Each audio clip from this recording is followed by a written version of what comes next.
Thank you, Ginestra. Thank you. The talk is really impressive. 我们非常感谢Ginestra 今天给我们的这个报告。大家可以看到，他这个报告准备的是非常的这个充分啊，应该是有110多页，近120页的这样的一个报告。然后这个报告呢，涵盖的内容非常的全面。从这个 definition，从定义，然后包括前面讲的啊，这个一直可能大家都不理解，包括刚才那个樊员问到的这个 hypergraph 和这个这个单复形网络这个区别啊等等，就最基本的问题开始，然后到后面呢，一些结构和动力学之间的一些这个关联，是包括一些高阶网络分析的就是统计，包括计算。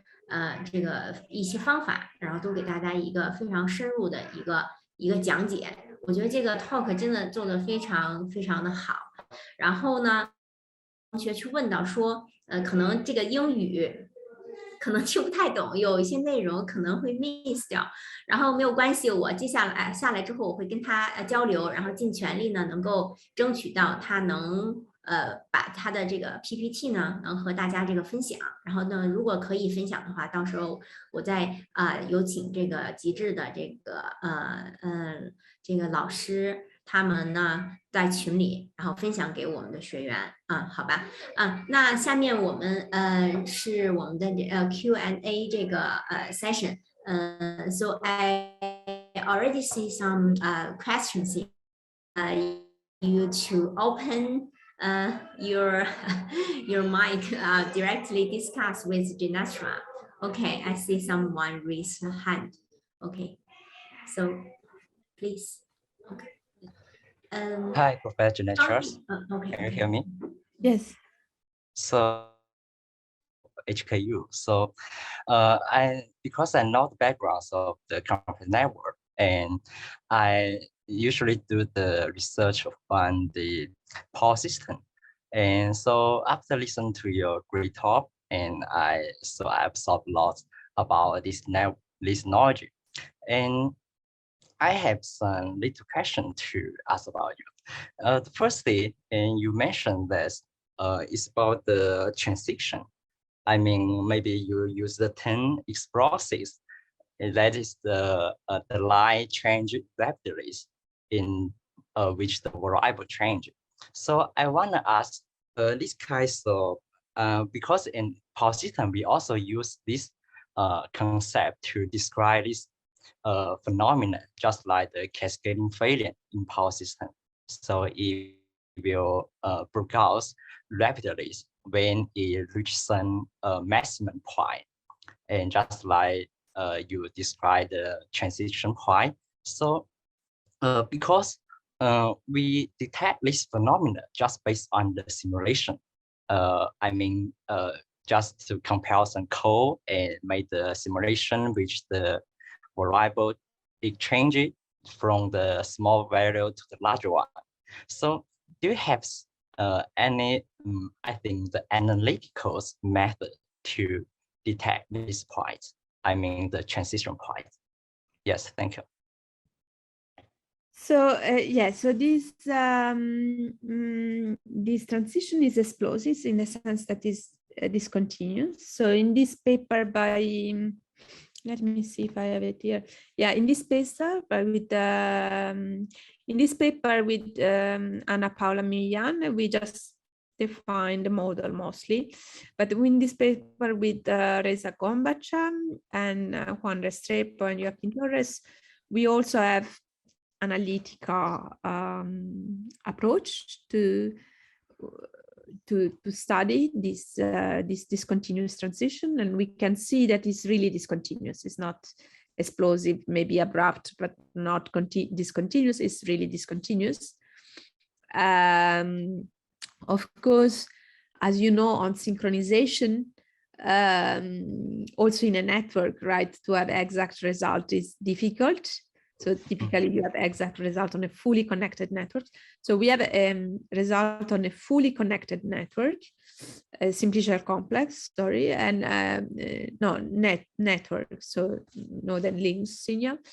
And we have also the annealed approximation, which is also quite used. So on a Poisson network, on a scale-free network, we have, it's not exact, but we have analytical calculation and this good agreement with simulation. On simplicial complex, the theory it's more complex. So it might depend also on which is the model that you use for simplicial complexes. Okay, so I just wonder that because I also see the formulation in your slide, just like in the Kumamoto model, it's just like a Kaiser dynamic model, right? So it's continuous form and also reach the higher order, maybe the second orders for the formulation. But sometimes, you know, in the power system, we do not take the high order. So it just like in the first order, we just calculate the power flow, the power distribution just based on a single power formulation. And then we cannot, I think we cannot to simulate these kinds of dynamic process. Well, I'm not very familiar with power grid dynamics, but I guess you might have fluxes. So maybe it's even not, yeah, I mean, you can try to play with this because this is in a way to play with fluxes. The difference is that you play with fluxes and maybe also signals on the node. So maybe you have some signals on the node, I don't know, voltages, I don't know. Okay. Yeah, but yes, and also actually also in this other paper with the Dirac operator, with the first author Lucille Calmon, we have analytical derivation, which are quite accurate, approximate, but quite accurate. So yeah, in terms of the mathematics, we are trying to really be serious to prove this result. And yeah, I don't know for power grid if they can really be applied or because I also take the course about the synchronization, and it is about also in power system is the popular concepts. And then I just want to know about how just in detail to specify this transition point, neglecting this synchronization background. So there's no synchronization. So how to prove this transition point, or just to show this point in the mathematic forms? I'm not sure I understand all the words because they come a little bit, but no, this topological transition displays synchronization. This is our message, but it's a simple synchronization of the rotation and solidonials independent component independently. So it's a little bit like, so the fact that you might not see it with the naive order parameter doesn't mean that it's not there. Actually, it's there. It's just that you need to filtrate with these signals. It's like a Fourier transform. You need to look at certain modes of your dynamics, and then you see a synchronization. Okay, thank you. So I think I need to check your paper in detail. So I think I can get some useful information from a paper. Thank you. Okay, so Gao Min.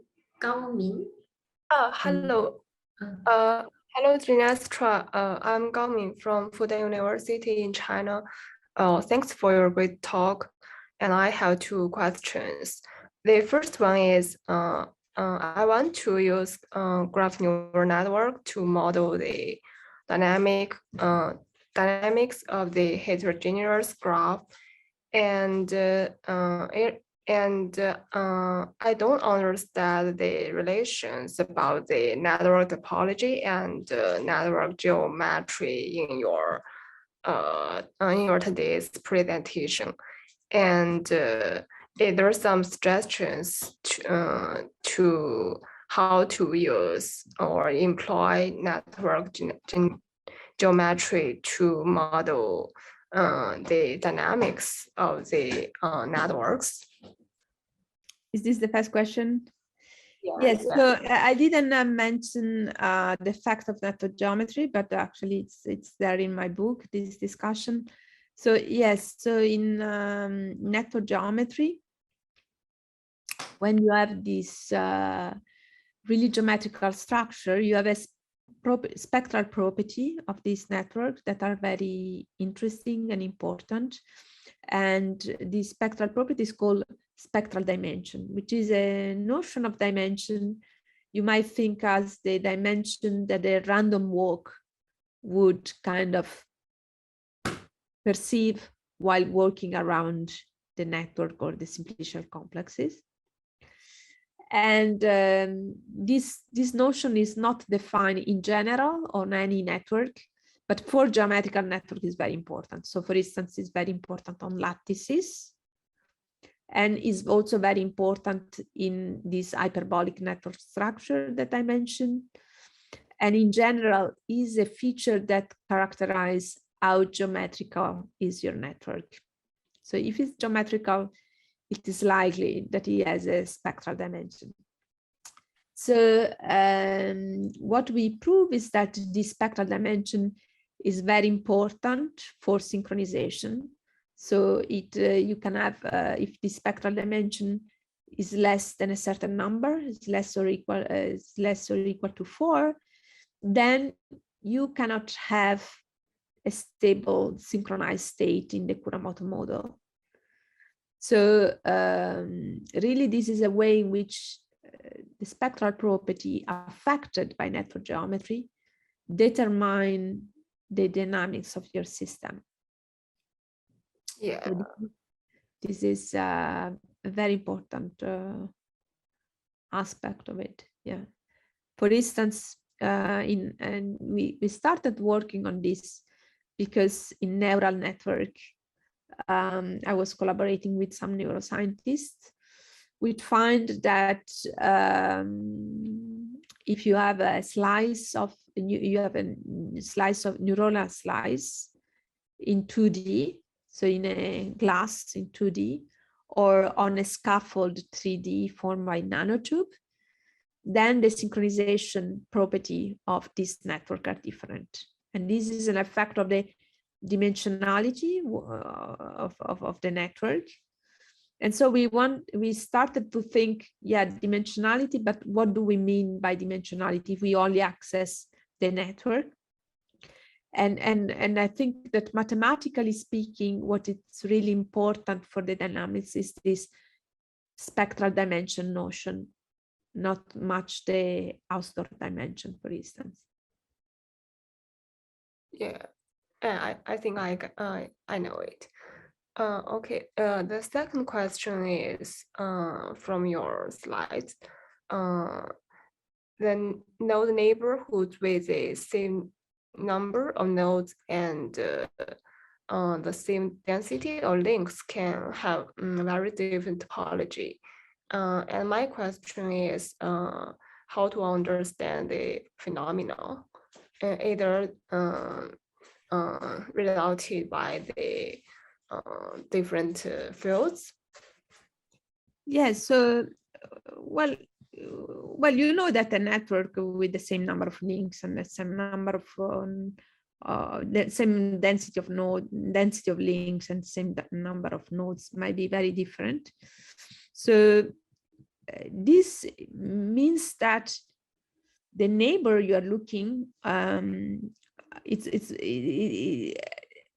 has a different topological property that goes behind the clustering coefficient. Okay, the clustering coefficient is one number, certainly important. The degree of the node is another number, which is certainly important. But if you really want to understand this neighborhood or you can call it also the ego-centered network, then you might want to go further. And this is a way to go further. So if you have many community, right, that you in this neighborhood, it means that the node in the middle reach very distant part of the network, right? It acts as a bridge. It's a bit like in the center of a star, right? If instead is in the middle of a tight community, you will have a scenario like this in which you don't have many holes, right? So you want to distinguish and interpolate between this case in which the node is just in the middle of a star. It's a bit like a brooker, no? That can, you know, the node can say, if you pass through me, you pay a tax, right? And he will earn a lot of money. Or the node is in the middle of a community, and then its role is not so much to bridge about among other nodes, but it's just to be part of a community or different community or any structure in between. Yeah. Maybe the function of this node is likely the structural holes better. Yeah, it can be related a little bit to that, but I mean, this is a topological way of characterizing this neighborhood, right? With this Betti number. So you really having invariant properties of this neighborhood. Yeah, okay, thank you. Any other questions? Oh. Fan Yuan. Hi, Dinestra. I still have another question because I'm working on the opinion dynamics, but I didn't see anything about the high order to apply it into this scenario. This field. Do you have any experience or do you know any work that combine the high order structure with some opinion dynamics? We have a work on multiplex higher order diffusion. So the fact that in a multiplex network, right, you have two layers, and then you might have links that are present in the same time. You know, two nodes that are connected both in Facebook and in Twitter, let's say, and then you want to describe diffusion that occurs in Twitter, in Facebook, and also thanks to these overlapping links. And so we have this work is with Reza Gombarcham and Vito Latora, is here on the archive. There are also other work which describe a kind of consensus dynamics with higher order network, and I can point to you some literature by Lambiot. Yes, several papers on practically diffusion dynamics with some nonlinearity imposed that can be used to use opinion dynamics, and it's quite interesting. Yes, so you mean that it's still a quite new field that not so much literature. Yes. I mean, it's a new field, but is growing. So it's a good moment to go on it, and there are already some results, but maybe not as many. Yes, but still, I'm wondering if the high order structures study is some kind of constrained by some real data size I mean, that is still a lot of real data size you can use during your research or not? Sorry, I didn't understood. Can you repeat? I mean that if there is enough data size for us to use to investigate the high order structure. Yes. There is a lot to do. Yeah, of course. Well, I'm very excited about this work on topology and synchronization, and also this latest work on this triadic interaction, which are fantastic. But yes, also opinion dynamics is quite new, and there's a lot of things to do. So I think the field is quite amazing, the possibility of things you can do. Yeah. Okay, there is also this work by Vito Latora on contagion processes. Yes, so these are also social processes of contagion.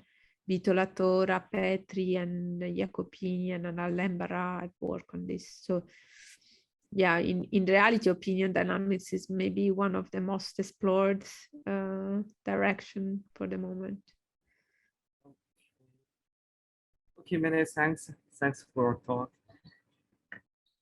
Okay, ZYL, could you please give an introduction of yourself? Yes, because okay. I don't know your name. Hi, this is Jenny. Could you hear me?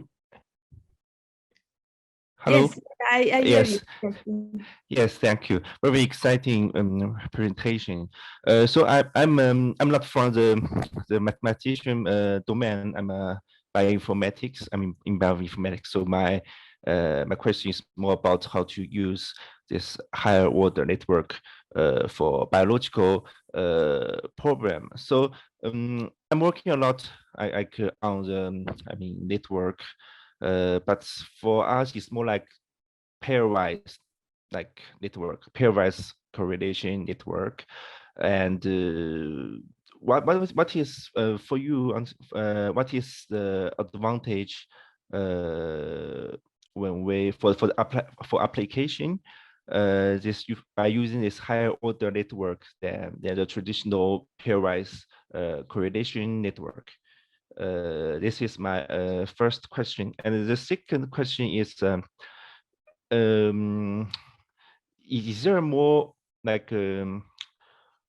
more application about higher order network for data integration by using different type of data? You mentioned PPI, so protein interaction. This one kind of data, but they're protein network data combine gene network data combine, RNA, transcriptomic data, something like that. So this is my second question. Thank you. Yeah, so no, it's thank you for your questions. Very good to receive them. Yeah, so higher order network data is increasingly available. So for instance, data on topological signals is increasingly available, and of course the study of topological signals open a completely new area and explore area. So I think this is very, very promising. It's not just it might also trigger some experimental research, right, to find out if this is, so to have, for instance, some measure of neuronal signals, synaptic signals, and things like that. So I think this is quite exciting and opens really a new era. Of course,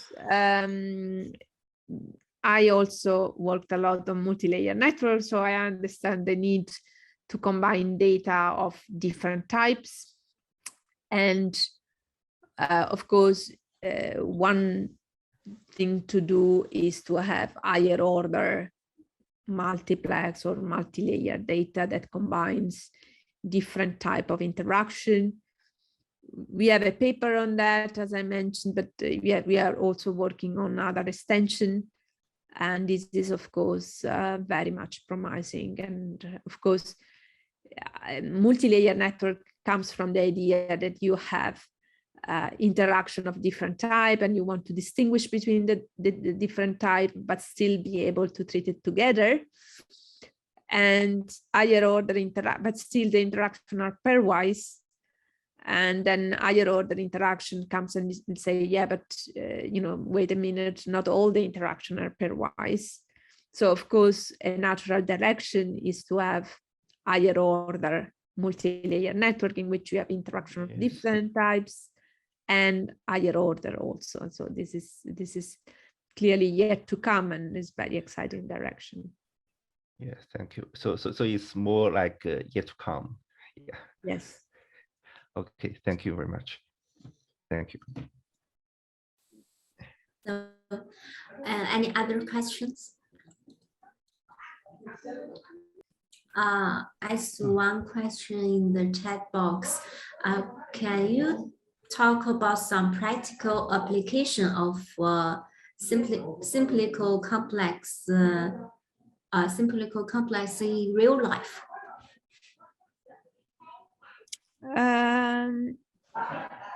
Yeah, so for instance, these slides are an example of how you use the simply shelf complex in real life. I mean, I don't know, in real data set. So you can, instead of having just a clustering coefficient, right, you extend this to have some more insight about the neighbor of the network.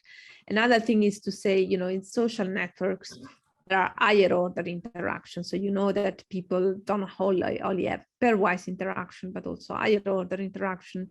And you might have a data set which involve only network interaction. You might want to infer which are the higher order interaction. And then, for instance, we propose this method.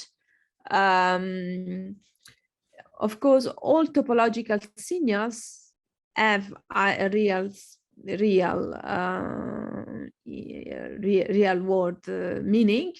So you have a citation in a collaboration network. So you can have the fact that it's not just the citation of one author or the citation of two authors together, but you can have the citation of a team, right? A team as a given success measured by the number of citation of the team, right?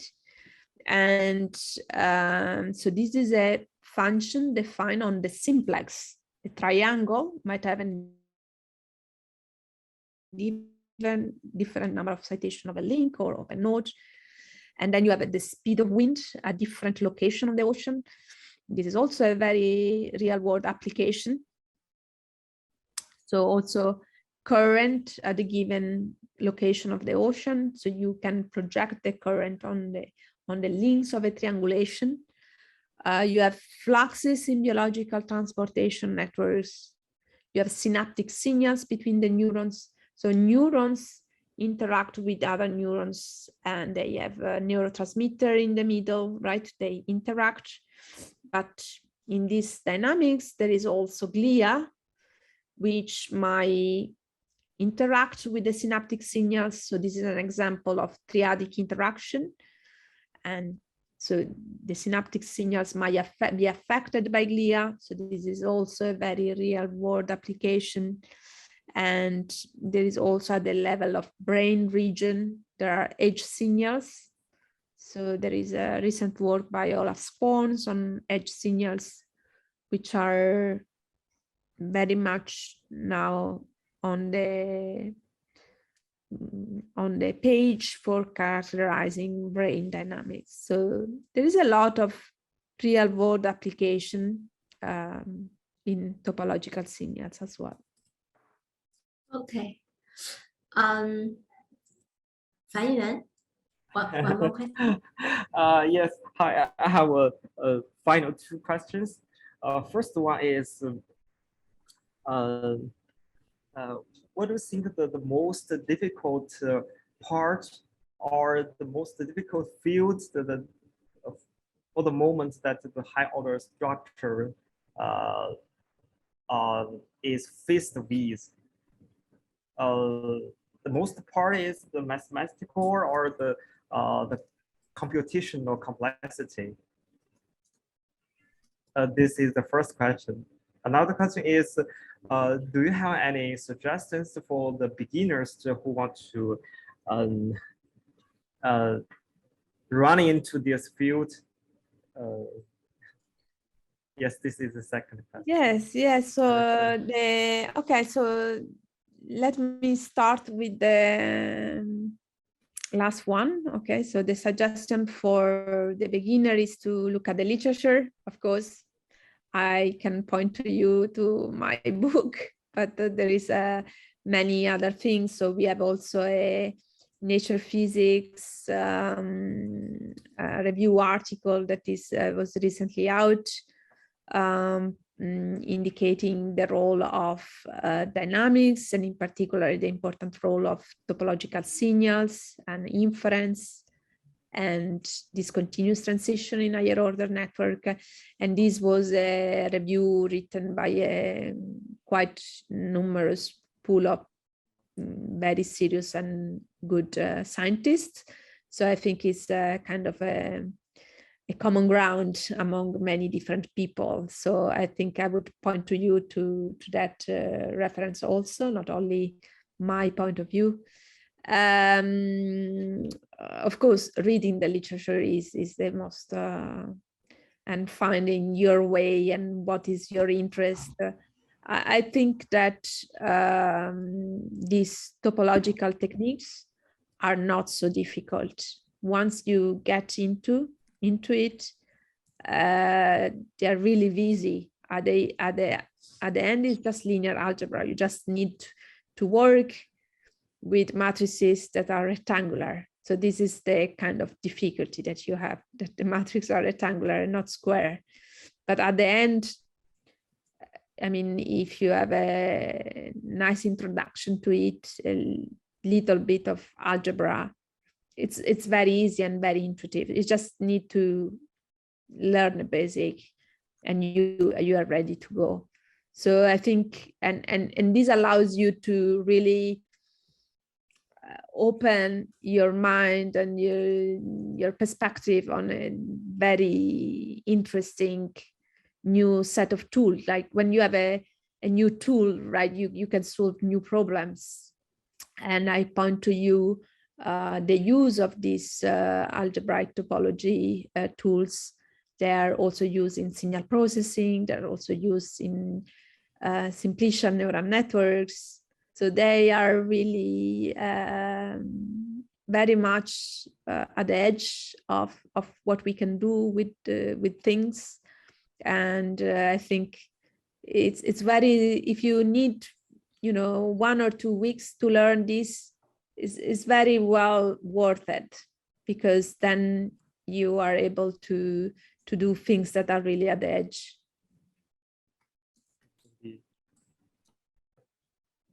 They are not so difficult.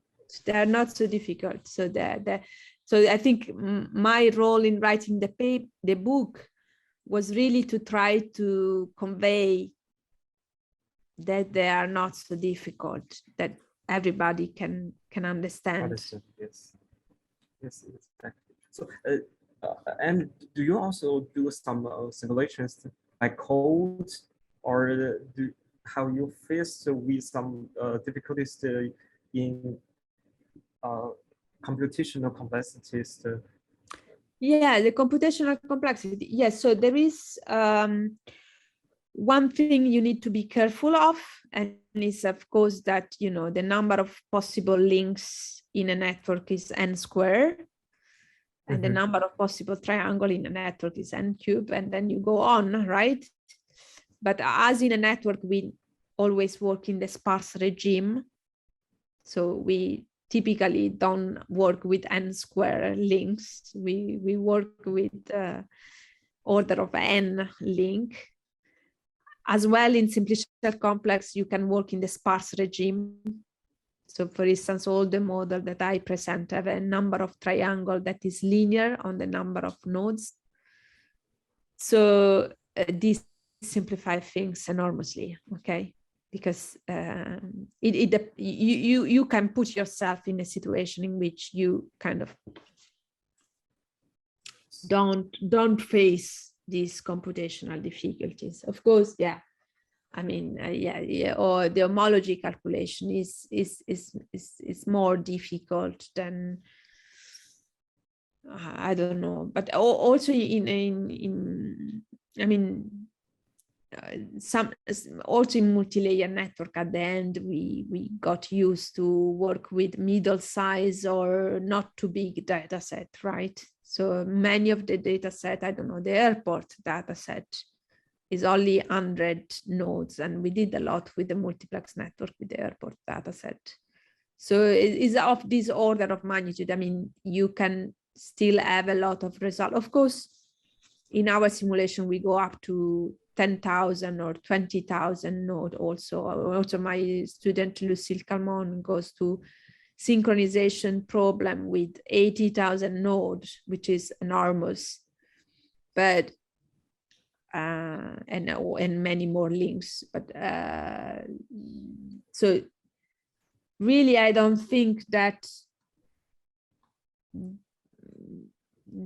this is too much of a bottleneck. I mean, maybe the people that do persistent homology, sometimes they speak about that, but we are more used to have tricks to get around things that are computationally demanding. So. Yes, I see. Many thanks. Thank you, Ginestra. So let me ask the last question for the students and young researchers who are interested in this field. So could you please give us some suggestions for the future directions of high order research? Yes, so I think that these topological signals are really part of the future, and the fact that make network fully alive. So the fact that you don't have only the dynamics on the nodes, but also on the links or the triangles really enhance very much what you can do with higher order networks. And the fact that topology can be used to treat dynamics. And this is something that has not been explored much in the context of network science in particular. And I think this is very promising, and I think it might have very important application, for instance, in neuroscience. I also think that, you know, as we mentioned before, merging higher order network with multi-layer network would be very important. And this is very important because many data include interaction of different type also, and not only higher order, but also different type. And then you want to merge this complexity. And third, I think this triadic interaction, for which we have this new paper I mentioned at the end. It's really very, very much promising. And this is a very universal type of higher order interaction that has not been explored so much.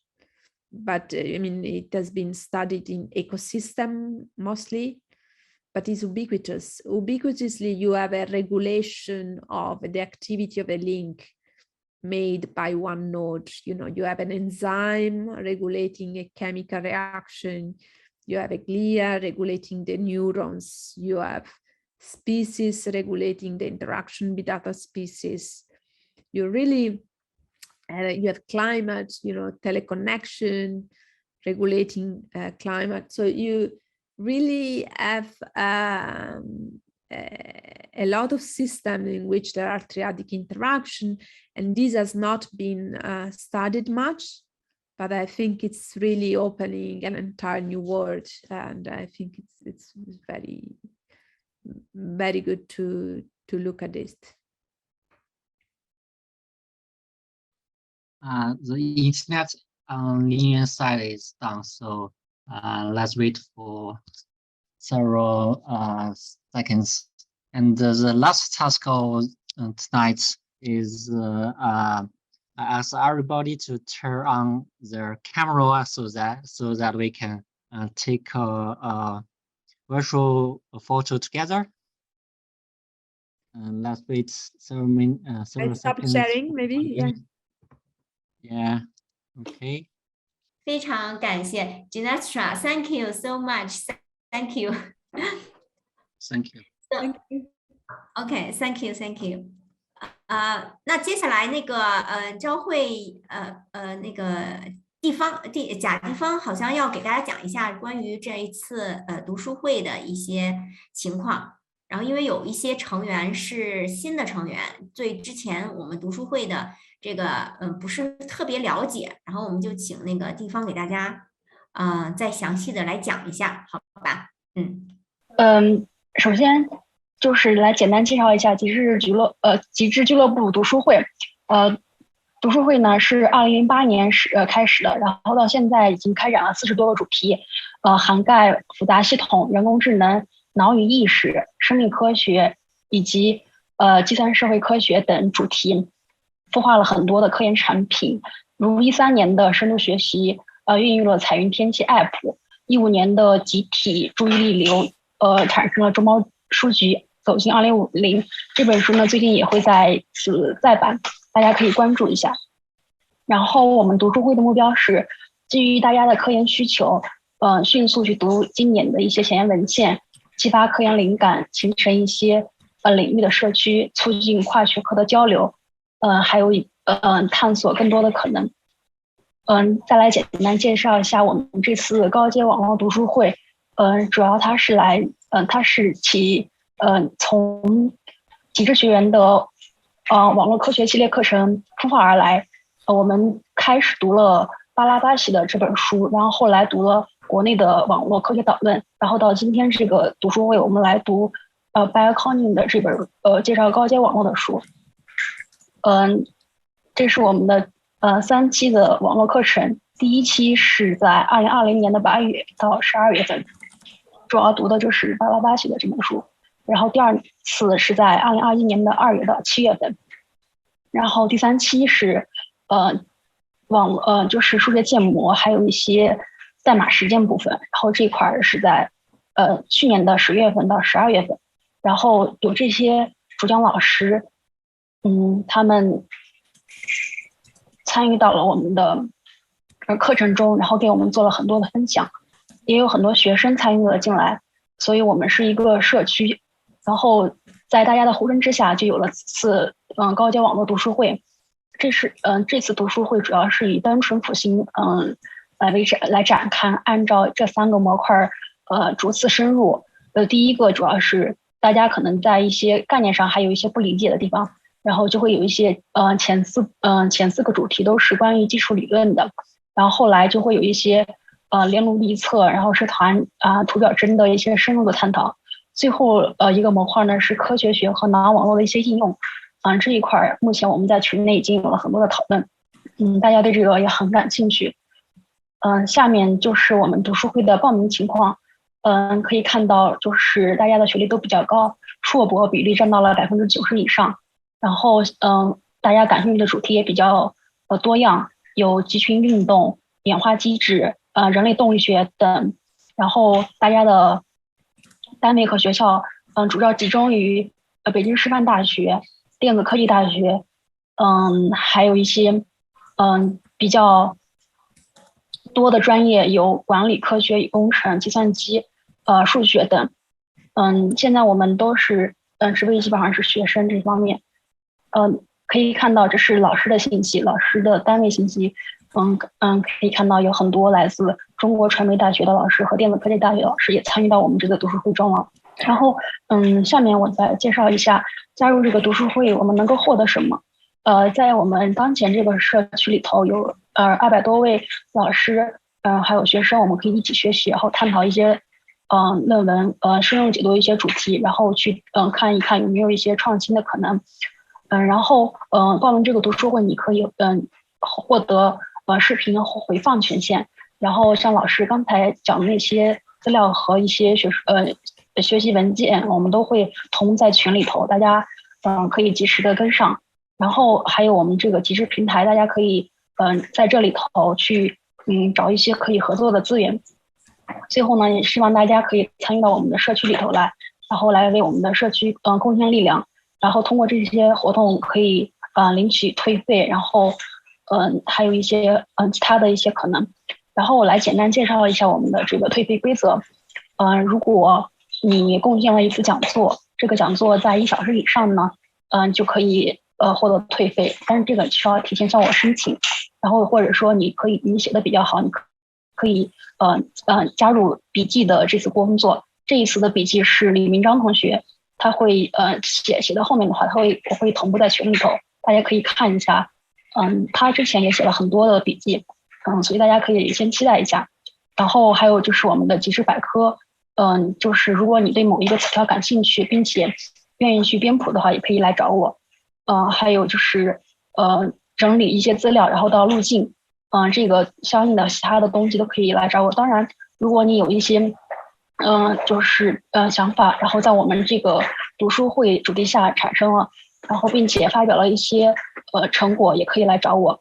我们会根据你的具体的论文，给你一些奖励，并给你退款。